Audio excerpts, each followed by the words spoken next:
Well, we've actually already been introduced. I know you for a long time. And we are no strangers to the Distinguished Artist Series. I always feel, when I hear that the Distinguished Artist Series is booking us, I always feel like I gotta grow a goatee or something like that. But we have back in the archives a flyer from a Distinguished Artist performance that Squeaky Clean did. I think it had to be 1986. So they are longtime supporters, and we definitely do not take that for granted. So I have a book here called Great Songs of the 60s. How many of you had pianos back in the day in the parlor? And if you had a piano bench and opened up, you had a whole bunch of songbooks in there, right? And this one was a doozy. It attempted to sum up all of the great songs of the 60s in one book. And I just opened up, and this pretty much sums it up. A song called Is That All There Is? Well, there's this and there's more. Before the 1960s, we had people who had perfected the art of moon, June, spoon, things like that. People were wonderful wordsmiths, so clever with the lyrics and the melodies, and basically singing about love in a very idealized, romantic, unrealistic way. Well, come the 1960s, all of a sudden, you had self-contained groups that were writing their own songs. You didn't have professional songwriters so much anymore. You had bands that played their own instruments, and they wanted to sing songs about the world the way that they saw it. So that's some of what we're going to do for you today. We're going to start out with talking about a young man who was born in Hibbing, Minnesota. He came to New York in 1961 to meet his musical idol, Woody Guthrie. See a little bit of a resemblance there. Woody at the time was far from well. He was suffering from Huntington's disease. But Bob began performing in Greenwich Village clubs, and his reputation grew and grew. And he was signed to a record deal by a fellow named John Hammond, who had also discovered Billie Holiday and Mahalia Jackson, and I believe went on to discover Bruce Springsteen. So at the time, he was writing the kind of songs that we now call protest songs, commenting about the issues of the day, and he reluctantly, because being Bob Dylan, he is difficult, reluctantly heard himself described as the voice of his generation. Of course, he wanted no part of that. But his most enduring protest song was adapted from an old slave spiritual.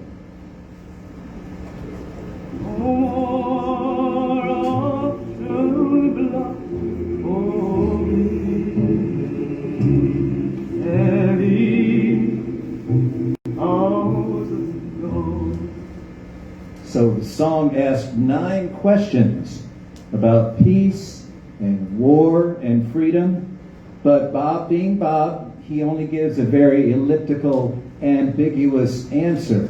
Well, Bob had a high-powered showbiz manager named Albert Grossman who presented the song to one of his up-and-coming clients, a bunch of youngsters you may have heard of named Peter, Paul, and Mary. And their recording of this song, believe it or not, sold 1 million copies. And a protest song, think about that, a protest song made it to the top of the pop charts back in 1962. I have that album. What do you think? You got that album too? Don't sell it. I have it. Okay, and the song goes like this.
The answer is blowing in the wind.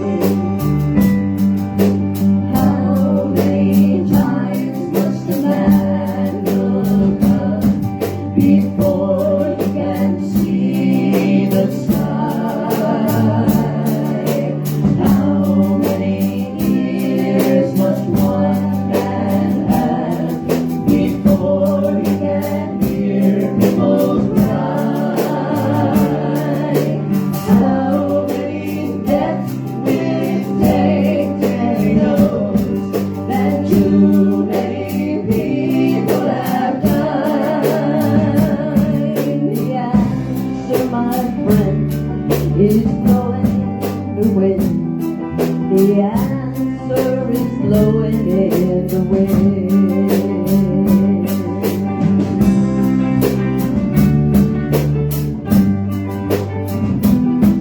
The answer is blowing in the wind.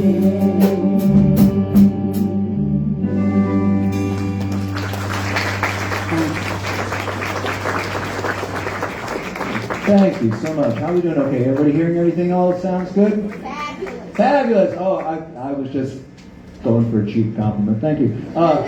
So we got a couple more songwriters here. Another couple of youngsters named John Lennon and Paul McCartney. They started writing songs together. They were teenagers in Liverpool. They got pretty good at it. They wrote a whole lot of songs well before the Beatles became famous. But in 1963, the Beatles were touring the United Kingdom. They were not headlining. Headliner was Roy Orbison and Jerry and the Pacemakers, and John and Paul took the downtime on the bus and in the hotel rooms to work on some new songs. They thought of a song by Elvis Presley, especially a part that went like this. Okay? Now. No. Now. I'm all shook up. Yeah.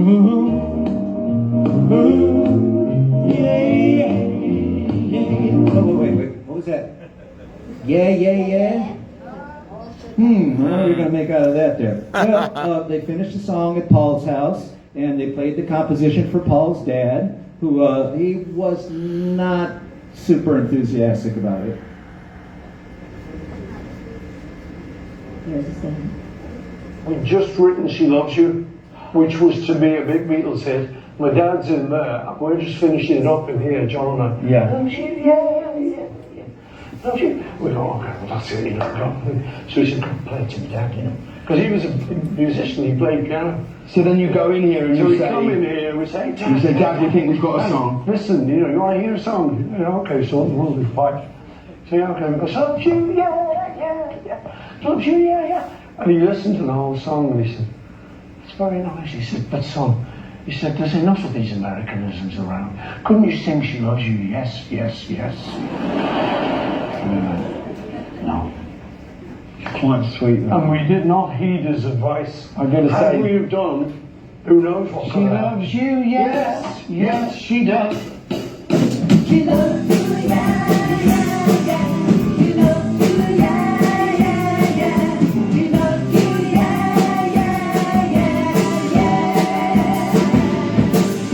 You think you lost your love, well, I saw her yesterday. It's you she's thinking of, and she told me what to say. She said she loves you, and you know that can't be that.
should be glad.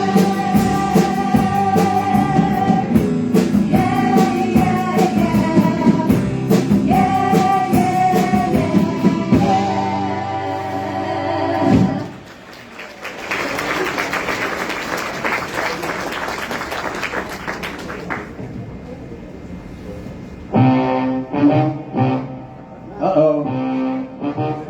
It's the music police. Nah, it's not the music police. What television program is that famous theme from? Dragnet. Dragnet. Just the facts, ma'am. Just the facts, ma'am. So we will check and see how many of you were paying attention when the television was on back in the 1960s. Let's see. How about this creepy thing? Twilight Zone. Yep, was the Twilight Zone. Creepy out even now. Let's go with something a little more wholesome, a little less scary, please. A little less scary? Okay, let's see what I can come up with. Andy Griffith. Yep, the Andy Griffith Show. Very young Ron Howard there. Very talented child actor. Okay. What we got next, Suzanne? Let's see. What's this? It's not working.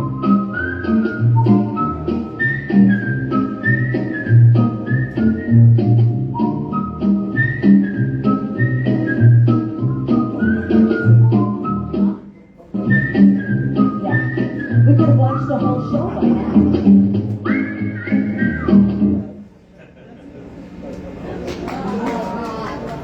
Oh, she wasn't in any of those shows.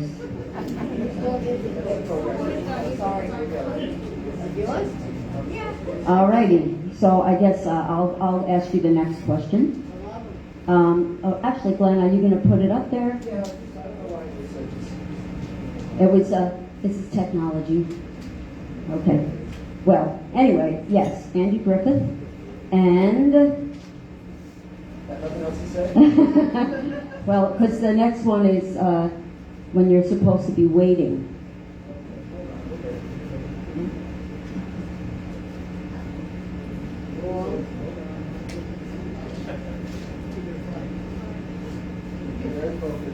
It'll be very appropriate when it comes up, yes. It's such a good audience. They're so quiet. They're waiting so patiently. Oh, well, thank you.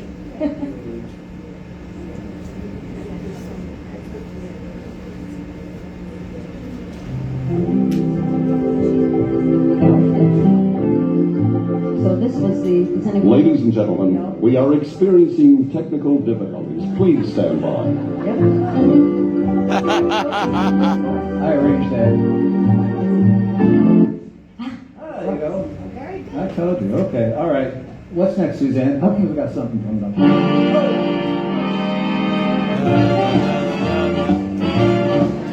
Look out! It's gonna trip.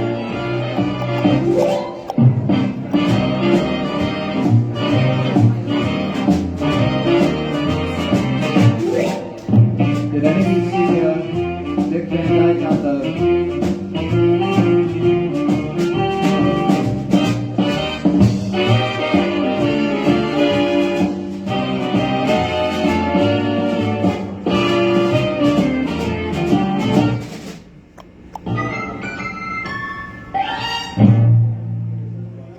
Oh, okay.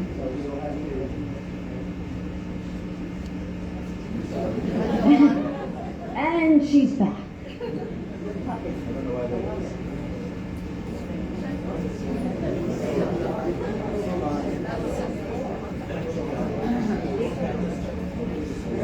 Okay, that's Lucy. She's turning 10 this year. Okay. All right. We had the late show and everything else set for you guys. Well, anyway, that's what we do. Anyway, so in the fall of 1964, there was an English record producer named Tony Hatch. Did it change? Well, he's right there. Oh, good. Whew. He needed to find a hit song for his client. You may have heard of Petula Clark. It changed. And Tony Hatch had produced a lot of hits for Petula Clark in French, but their last 10 English records went nowhere. So he made a trip to New York to visit some music publishers. Remember, all the publishers used to be around the Brill Building, around Broadway, 49th, 50th Street. And he booked a hotel, probably the company was paying for it, on Central Park South. So it got to be about sundown. He was feeling a little restless. Wandered down Broadway to Times Square, and not being a native New Yorker, he thought he was downtown. You see it coming, don't you? And while he was waiting for the lights to change at West 48th Street, a whole collection of neon signs came on, and suddenly a melody popped into his head. Soon after, Tony Hatch played the song for Petula Clark, played the melody he'd come up with in Times Square. He hadn't written any words yet other than the title, and she told him, "Get to work, that's the one I want to record, get finished, find a good lyric." And so he did.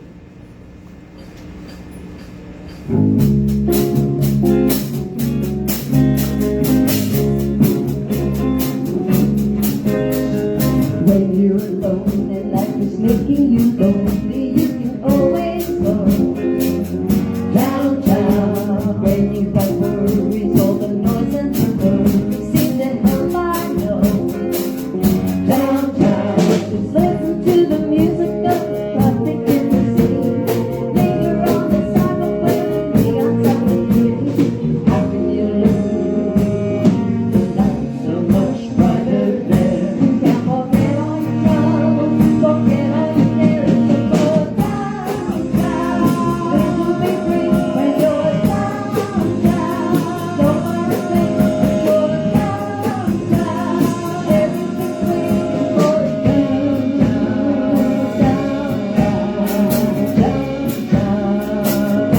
Downtown. Don't hang around and let your troubles surround you. They're a movie show. Downtown, maybe you know some little places to go to where they never go. Downtown, just listen to the music of the crystal pop and yoga. You'll be dancing quicker to before the night is over.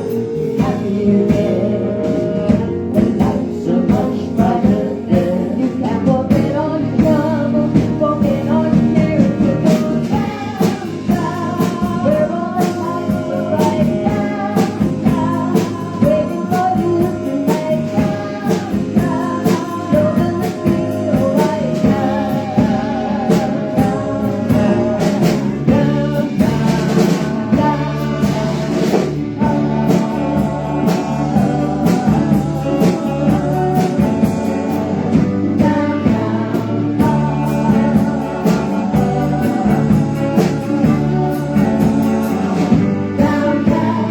you can find somebody like you, who can understand you. Someone who is just like you and make you gentle life to ride him along. So baby, I'll see you there. We can't forget all the troubles, forget all the cares. So go downtown, things will be great when you're downtown. Don't go waiting for downtown, everything's waiting for you.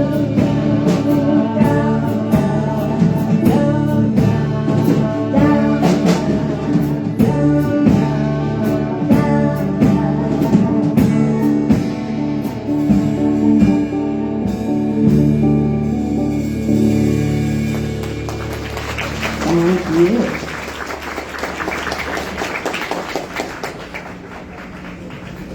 Now, by the way, we did say this was the great songs of the 1960s, not to be confused with the 1860s or the 1760s, because this is a little song that was on the hit parade back in 1784. It was composed by a German fellow who took an Italian name because that was the fashion back then, a fellow named Jean-Paul Egide Martini. Catchy little tune called Plaisir d'amour, the pleasure of love.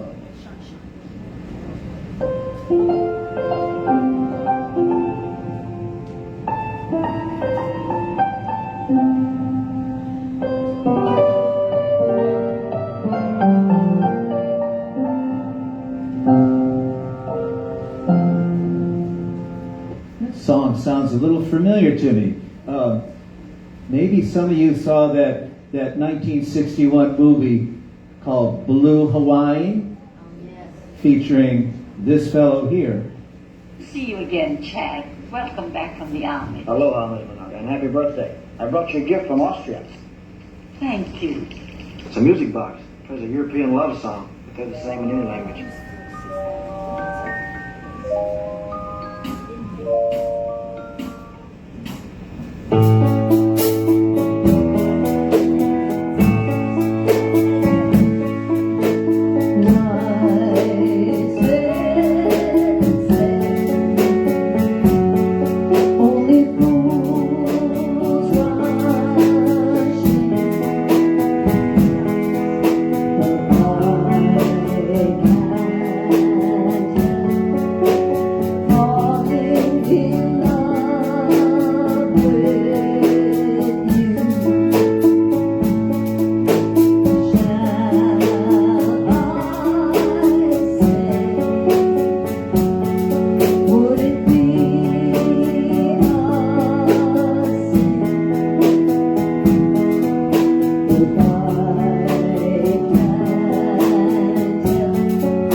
Yeah, Blue Hawaii had a lot of people running around in bathing suits and things. There might have been a plot to the movie. I don't think I caught that, but my attention was diverted a little bit. Well, you know, Elvis, trooper that he was, he appeared in, oh my gosh, 30 movies.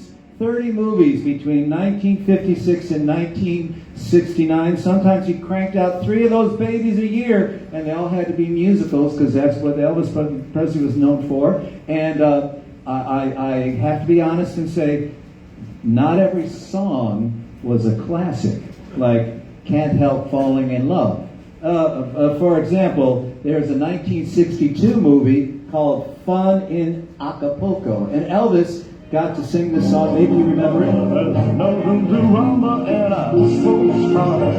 You can't move forward or back.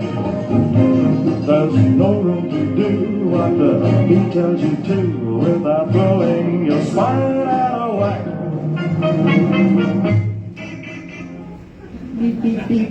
Well, okay. Elvis doesn't have to worry about throwing his spine out of whack because he tried out something called yoga in a 1967 movie called Easy Come. Come on, twist my legs, pull my arms a lot. How did I get so tied up in this yoga knot? You tell me just how I can take this yoga serious when all it ever gives to me is pain in my posteriors. Professional songwriters came up with that, I'll have you know. And of course, we cannot finish any compilation of wonderful Elvis movie songs without paying tribute to a song from 1965 movie Girl Happy. Here is Do the Clam. Do the clam, do the clam. Grab your backward baby by the hand. Turn and tease, hug and squeeze. Dig right in and do the clam. Oh, God bless Elvis. I tell you, he was a trooper. And our middle daughter, Addison's older sister, got married in Arizona, right outside a place where they shot the Elvis movie called Charo. And Elvis does not look like Elvis in that movie, and it's the only movie where he doesn't sing. So, just our luck, wouldn't you Probably say? a good thing. Well, I think there were better movies than that in the 1960s. One of the most iconic movies of the 1960s was Mike Nichols' 1967 comedy, The Graduate. It tells the story of Benjamin Braddock, a recent college graduate, with no clear plans for his future. His life becomes a little complicated. We don't have to get too much into that. Now, Dustin Hoffman was a serious screen actor in New York City. He'd never done a movie. He'd never done a love scene. And he did his screen test, and it just was a disaster. He creeped everybody out on the set when he did his screen test with the poor actress there. But, you know, it was precisely that discomfort that told director Mike Nichols he found the right guy for the part. Because could you imagine that part being played by someone like Robert Redford? I think Robert Redford would ever play a loser. Well, anyway, the tune featured a couple of songs by Simon and Garfunkel. Hello, darkness, my old friend. I've come to talk with you again. Because a vision softly creeping left its seeds while I was sleeping. And the vision that was planted in my heart within the sound of silence. It's got to be one of the great movie openings of all time. Well, Mike Nichols asked Paul Simon to come up with some new songs. As you know, Paul Simon doesn't work very fast. He came up with exactly one song for the movie. And I had been fooling around with a song that was, I was singing.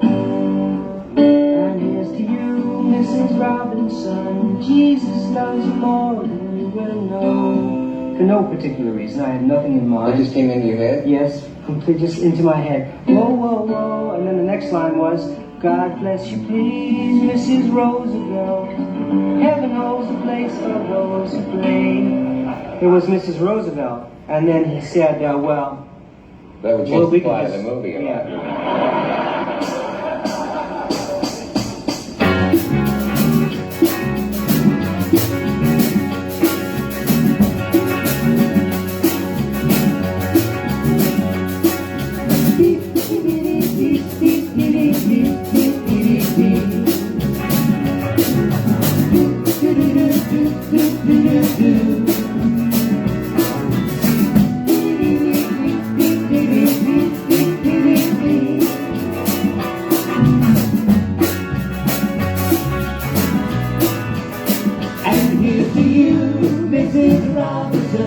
Jesus loves you more than you will know.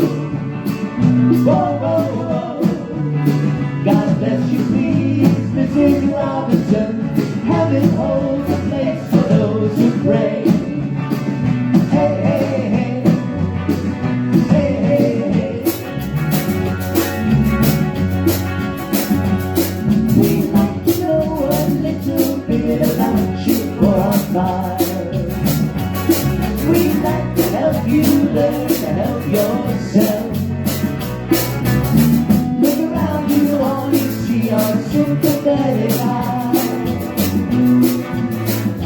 Stroll around the grounds until you feel at home. And here's to you, Mrs. Robinson. Jesus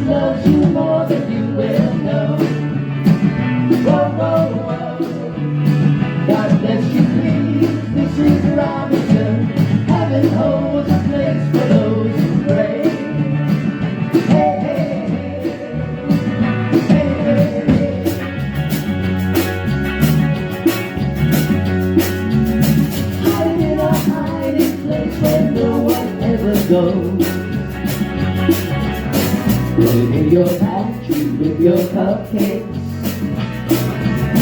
It's a little secret just for Robinson's affair.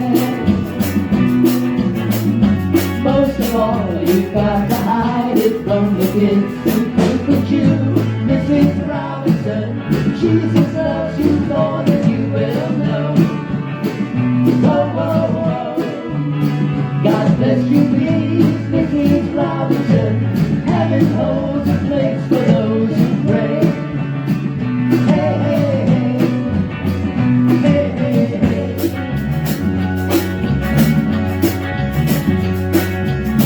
Sitting on a sofa on a Sunday afternoon. Go to the candidates debate. Laugh about it, shout about it when you've got to choose. Any way you look at it, you lose. Where have you gone? Show me that you know a nation turns its lonely eyes to you. What's that you say, Mrs. Robinson? Joe to Joe has left and gone away. Hey, hey, hey. Hey, hey, hey.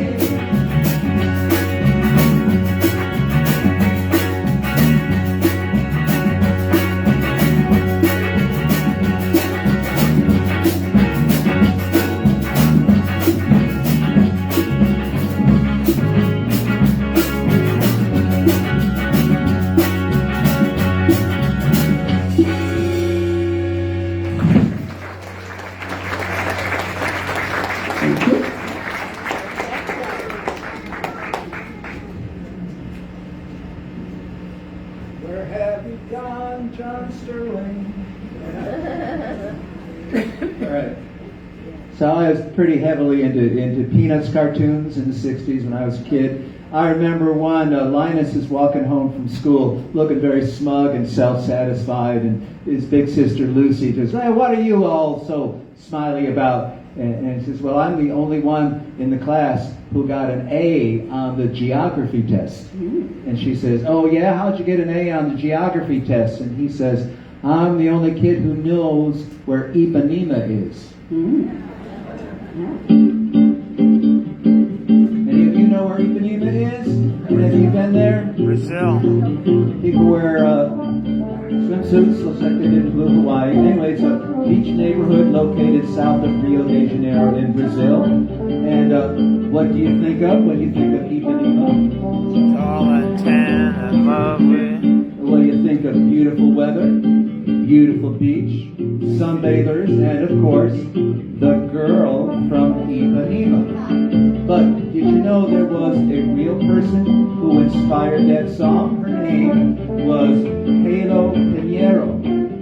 And she was a 17-year-old girl who passed by a local bar and cafe nearly every day. And one day she was noticed by the composer Antonio Carlos Jobim and the poet Vinicius de Moraes. And their song became a worldwide hit in the mid-60s, made Halo into an international celebrity. She did some modeling and acting at age 42. 42, ladies and gentlemen. She was on the cover of Playboy magazine in Brazil. I don't have a copy. She opened up a beachwear boutique, and what do you think she calls her beachwear boutique? The girl from Ipanema, of course. And you know what happened next? She got sued by the heirs of the composers.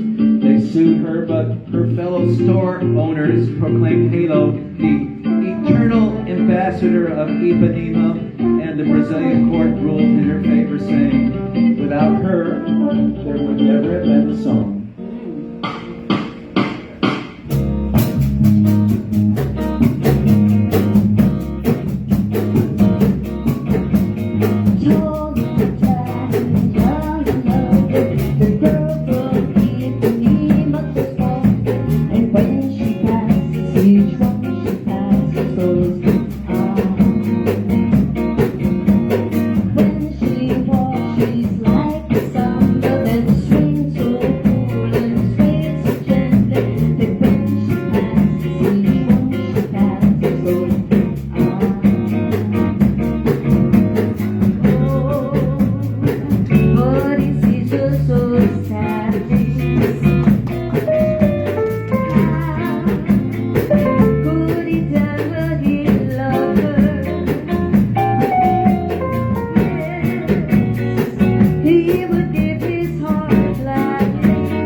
Nice job there, Ben. You ever played this song before?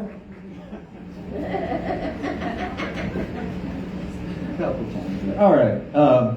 So many great songwriters from the 1960s. I wish we had time to do all of them. But a lot of people would agree that one of the greatest songwriters of the 1960s was Smokey Robinson. Any argument about that? It's been rumored that no less a luminary than Bob Dylan called Smokey Robinson America's greatest living poet. He wrote his first big hit, Shop Around, in 1960, recorded it with his group, The Miracles. And they had a whole string of hits written by Smokey Robinson, including You've Really Got a Hold on Me, covered by the Beatles, Mickey's Monkey, Tears of a Clown. I could go on and on and on. And that's not even talking about all the songs he wrote and produced for people like Mary Wells and the Marvelettes, and Marvin Gaye. You keeping up there, Suzanne? I am. Yay! And the Temptations.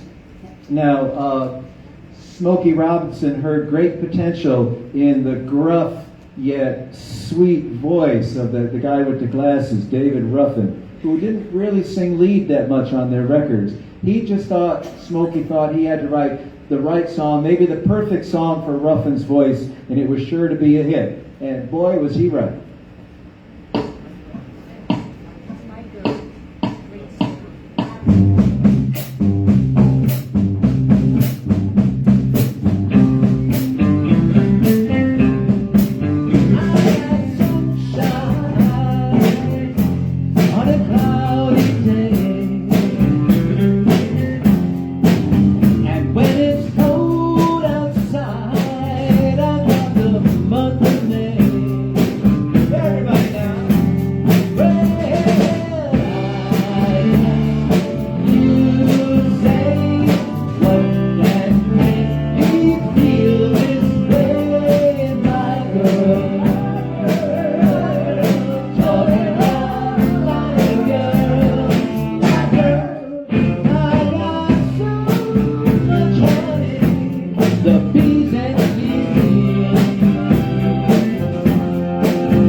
All right, Francesco Stephen Castelluccio. Nice Irish kid. Born, 90 years ago in Newark, New Jersey. And he later said, You can take the guy out of the neighborhood, but you can't take the neighborhood out of the guy. So, when he was a little boy, his mother took him to see Frank Sinatra at the Paramount Theater in New York City.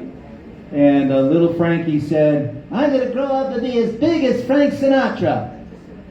Well, country singer he ran into named Texas Gene Valley gave him his first break, and as a way of thanking her, he changed his name to Frankie Valley. Exactly right. Teamed up with some local boys and formed a little group called the Four Lovers. And they got to sing in 1956 on the Ed Sullivan Show. Nothing bigger than that. The Four Lovers.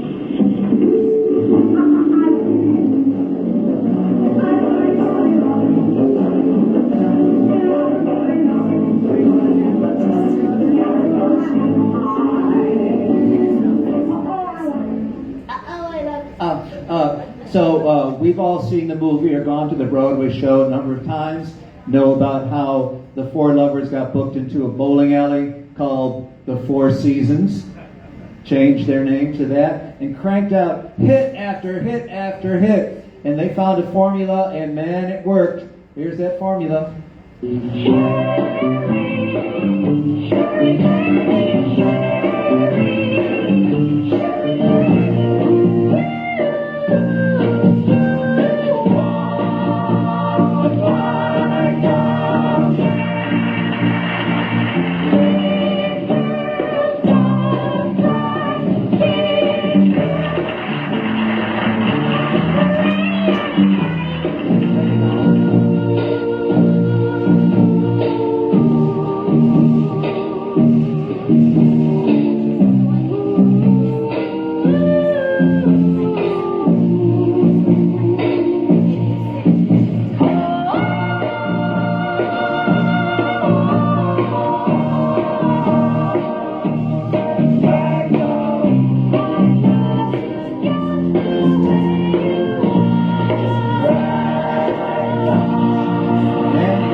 You don't mess with a formula like that.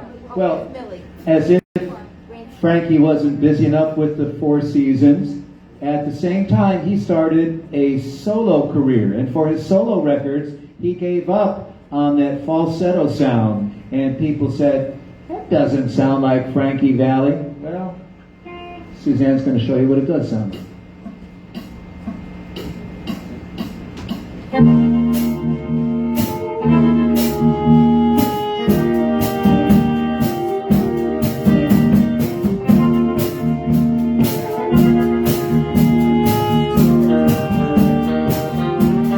You're just too good to be true.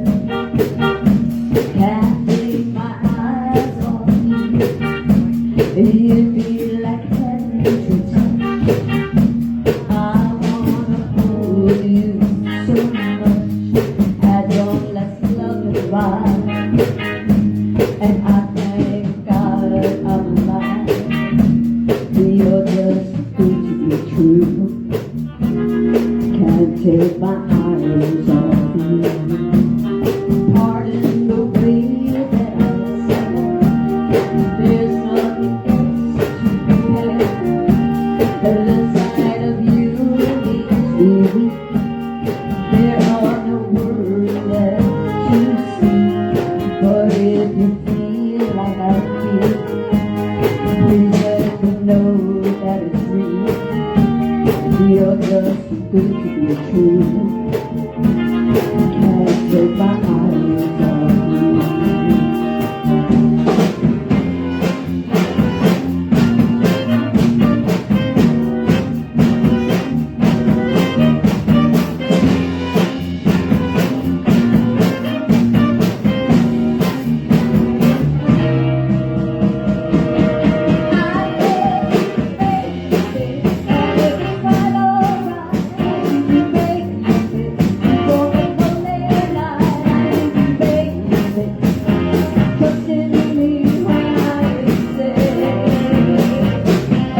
All right, we're going to go into extra innings here because we got a little bit more time to play There's some actually music for you. one more song as part of the show, but we thought we'd hold it until we do a couple of extra A songs. couple extra. Oh, because it's such a nice audience.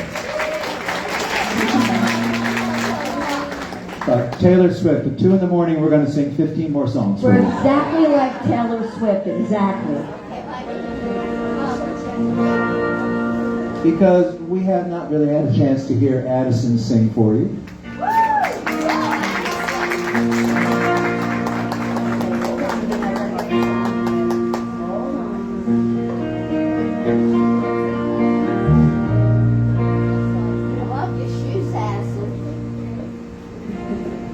Are we ready? Oh, chapstick. Okay. I always sing better with chapstick. The artist has to be comfortable. 1, 2, 3, 4.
You could sing like that once.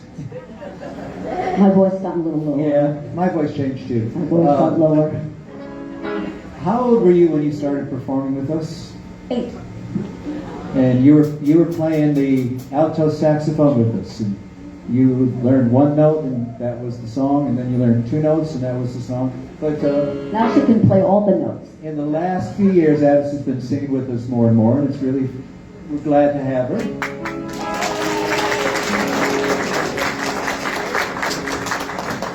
Because how many kids get to say they're singing with the mamas and the papas?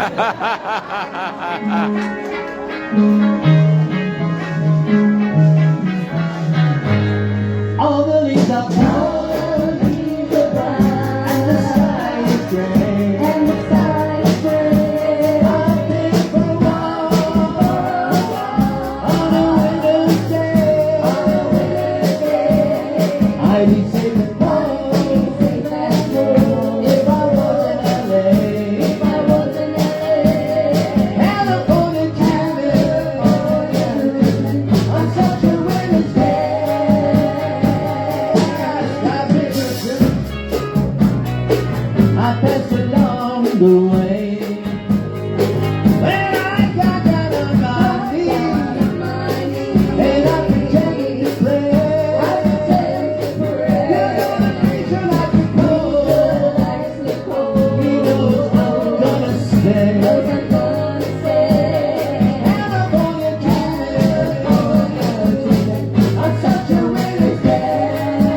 Thank you.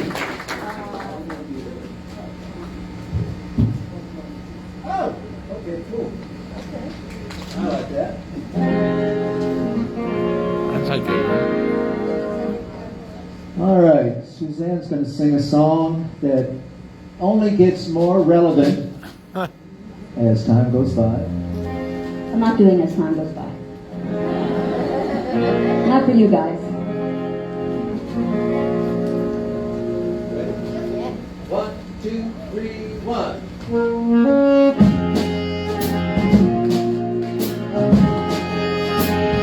What the world needs now is love, sweet love.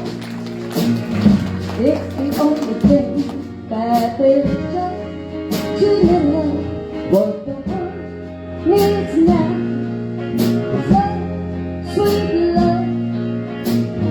No, not just for some, but for everyone.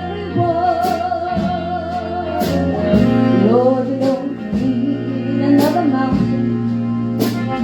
There are mountains and hillsides enough to climb. There are oceans and rivers enough to cross, enough to last till the end of time. What the world needs now is sweet love. It's the only thing that is just too little love. What the world needs now is sweet love. No, not just for some, but for everyone. Lord, we don't need another medal. There are cornfields and wheat fields enough to grow. There are sunfields and moonfields enough to shine. So listen, Lord, if you want to know.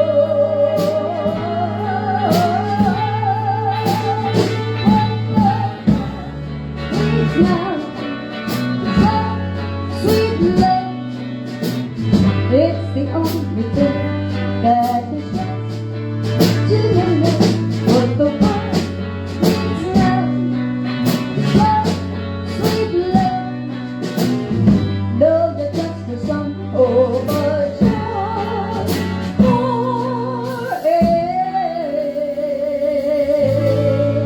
everyone.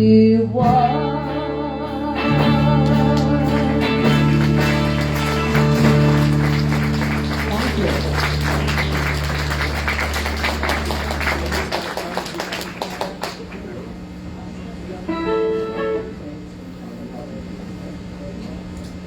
So remember, we began our program with "Blowin' in the Wind," written by Bob Dylan. Well, a lot of people heard that song.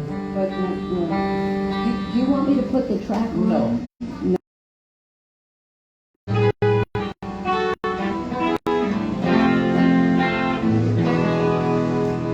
I was born by the river in a little town. Just like that river, I've been running ever since. It's been a long time coming, but I know a change is gonna come. Oh yes it will. It's been too hard living, but I'm afraid to die, 'cause I don't know what's up there beyond the sky.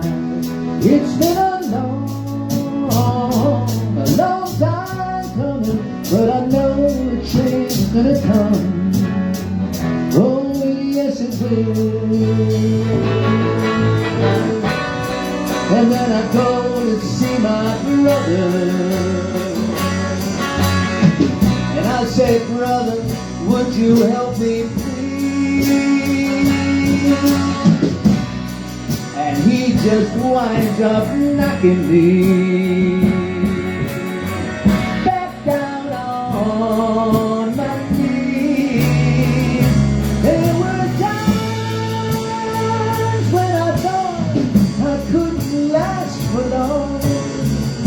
Now I think I'm able to carry on. It's been a long time coming, but I know a change is gonna come. Oh, yes it will. It's been a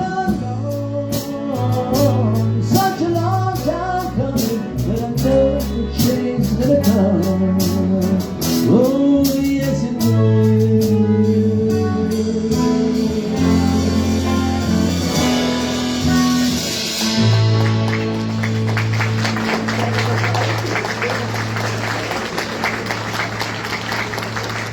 All right, before we wrap things up, let's bring Addison back up here for another tune. Okay. It's a song, only she can sing this song at this point. Because if Don't tell them how old I am. Addison or if Suzanne or I are singing the song has to be called When I Was 64. So I don't know, it just doesn't have the same sort of effect to it. Thanks, mister. All right. Are we ready? Yeah. 1, 2, 3, 4.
Thank you very much. All right, so I guess we're going to wrap up the show with the pictures. Well, we'll do that right now, and we'll see what happens after that. Anyway, first of all, we want to thank you all for coming to the show. How about a round of applause? Not like you missed out on a beautiful Sunday afternoon or anything. Oh, well, we appreciate it. Thank you very much for coming out. We're known as Squeaky Clean. Let's see if I get everybody's name right. Addison Manion playing the saxophone and singing. Glenn Manion, I know you, playing the saxophone and singing. Ben Villela, oh no, you're playing the guitar. See, I knew I couldn't do it right. Ben Villela playing the drums. Adopted. And playing the bass guitar. In October, Suzanne and I will be noting 50 years of performing together. 50 years. You see all this way? We started off in Folk City, just like Bob Dylan, just his career went a little bit A little different. than ours. And once again, great support from the town of Oyster Yes. Bay. You folks who live out here have a wonderful town government here, providing you all kinds of special goodies and things. And I'd like to give them a round of applause for their continued support. And the good folks at the library here, Janine, thank you very much for opening up your wonderful facility for us here. And let's see. I think we're going to finish off with Did you want me to hit the switch? with the rock and roll circus. Oh, the rock and roll circus. Okay. Ladies and gentlemen, and children of all ages, may I direct your attention to the center ring, where you will see our fabulous rock and roll menagerie, bringing together for the first time anywhere a collection of fearsome animals and adorable critters. Witness the half-man, half-beast rock and roll animal. Listen to chirping crickets, harmonizing spiders, singing beetles, and the preposterous iron butterfly. We got birds, we got robins, we got penguins, we got fish, we got monkeys, the renowned howling wolf, as well as the stepping wolf. We've got unusual ungulates, Buffalo Springfield, with special guest star, wait for it, Buck Owens. Everything from the towering T-Rex to a humble bale of turtles.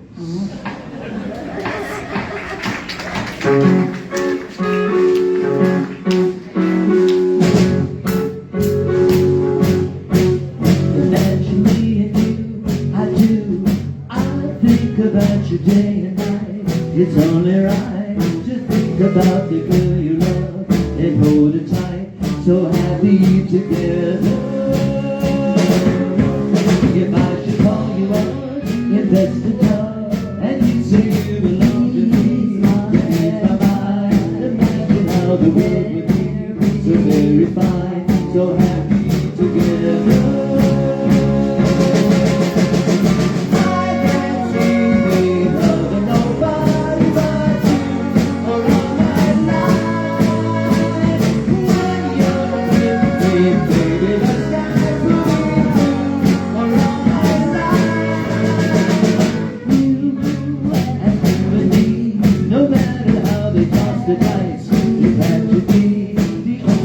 For me, it's you, and you for me.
story family. Oh, from the town of Bethesda, they're a page right out of your story. Someday, maybe purple when the fight and that's that will stay up for the night. When you're with the Flintstones, have a yabba dabba do time, a dabba do time. We'll have a gay old time. Hope you had a gay old time, everybody. We'll have a gay old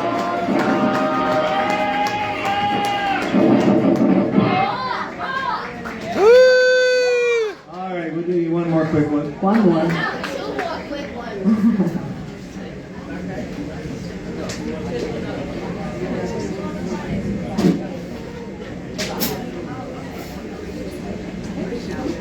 Oh, Cindy, they're going to do If I Had a So Hammer. the other day, Sounds like for you. Suzanne and I were at the Metropolitan Museum of Art. I stopped by the So musical dignified. instrument collection, and wouldn't you know, right there in a display case are the two guitars. Does anybody remember Peter, Paul, and Mary's first album with their posing at the bitter end with the two guitars? Two guitars were there. Ain't that something? Here's a song off that record.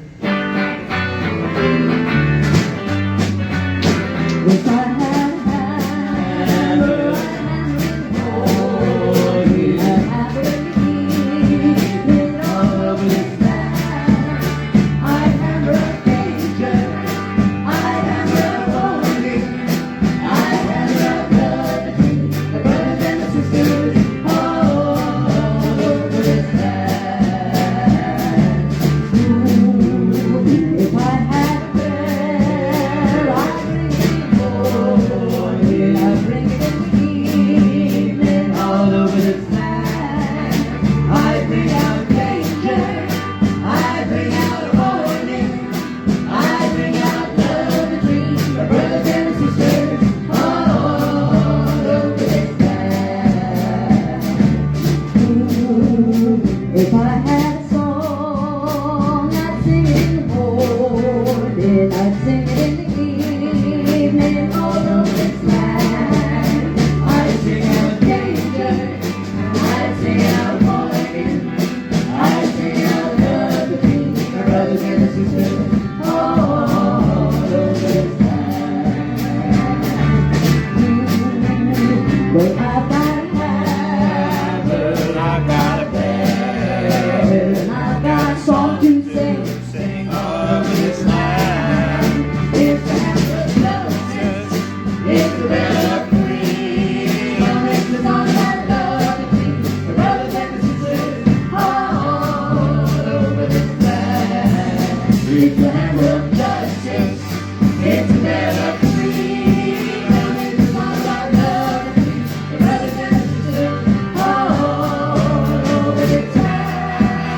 Thank you very much. Have a great day. Get home safe. Bye-bye, everybody. Thank you.